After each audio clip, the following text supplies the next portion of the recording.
আমরা জানি ইরানের উপর একের পর এক নিষেধাজ্ঞা দিয়েছে যুক্তরাষ্ট্র এবং তার মিত্ররা। পারমাণবিক কার্যক্রম, সন্ত্রাসের সহায়তা এবং মানবাধিকার লঙ্ঘনের অভিযোগ, এসবের কারণ দেখিয়ে ইরানকে চাপের মুখে ফেলা হয়েছে।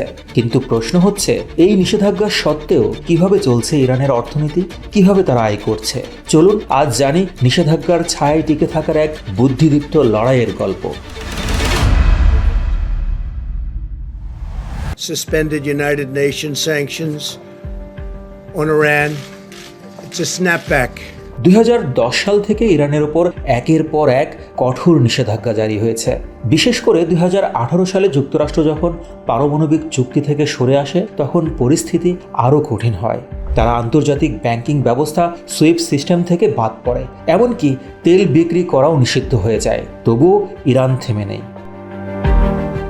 ইরানের মূল সম্পদ হলো তেল, আর সেটাই তারা রপ্তানি করছে চুপিসারে। তারা তৈরি করেছে ঘোস্ট শিপ, যেসব ট্যাঙ্কার মাঝ সমুদ্রের ট্র্যাকিং বন্ধ করে দেয়। তাদের রুট বদলে যায়, নাম বদলে যায়, এমনকি পতাকাও বদলে যায়। চীন হলো তাদের সবচেয়ে বড় ক্রেতা। অনেক সময় অন্য দেশের নামে এই তেল রপ্তানি হয়।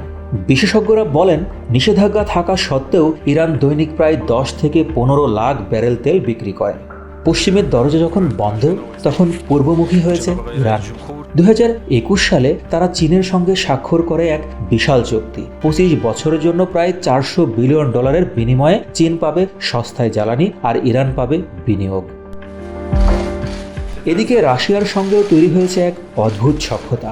ইউক্রেন যুদ্ধের প্রেক্ষাপটে রাশিয়াকে ড্রোন দিচ্ছে ইরান, আর রাশিয়া দিচ্ছে খাদ্য, প্রযুক্তি এবং বাণিজ্যিক সহায়তা। নিষেধাজ্ঞা বাধ্য করেছে ইরানকে স্বনির্ভর হতে। তারা এখন অনেক যন্ত্রাংশ, ওষুধ, এমনকি প্রযুক্তি নিজেরাই তৈরি করছে।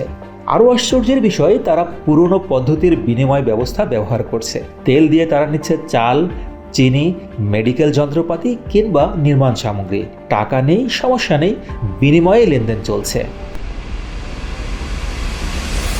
আধুনিক যুগে ব্যাংক না থাকলেও প্রযুক্তি আছে। ইরানে এখন বিটকয়েন ও অন্যান্য ক্রিপ্টোকারেন্সির ব্যবহার বেড়েছে।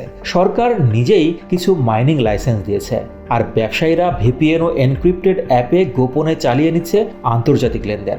ডার্ক ওয়েব, টেলিগ্রাম, সিগন্যাল, এসব এখন তাদের নতুন অর্থনৈতিক অস্ত্র। তবে শুধু আয় করলেই হবে না, জনগণকে বাঁচিয়ে রাখতে দরকার খাদ্য, জ্বালানি ও সেবা। ইরান সরকার বিশাল পরিমাণে ভর্তুকি দেয় রুটি, গ্যাস ও বিদ্যুতে। তবে এই খরচ তাদের বাজেটের উপর চাপ তৈরি করছে। মুদ্রাস্ফীতি ও বেকারত্ব এখন বড় চ্যালেঞ্জ। তবুও জনগণের ক্ষোভ যেন না বাড়ে, সে চেষ্টাই করছে সরকার। ইরান প্রমাণ করেছে, নিষেধাজ্ঞা মানেই ধ্বংস নয়। চাতুর্য, বিকল্প পথ এবং বন্ধুত্ব দিয়ে তারা নিজেদের বাঁচিয়ে রেখেছে। তবে প্রশ্ন রয়ে যায়, এই লড়াই কি টেকসই হবে? এই পথ কি ভবিষ্যতে আরও বিপদের হবে? আপনার মতামত কি? ইরানের এই প্রতিরোধ কি সাহসী না আত্মঘাতী? কমেন্টে জানান। আর ভিডিওটি ভালো লাগলে লাইক দিন, শেয়ার করুন আর সাবস্ক্রাইব করতে ভুলবেন না।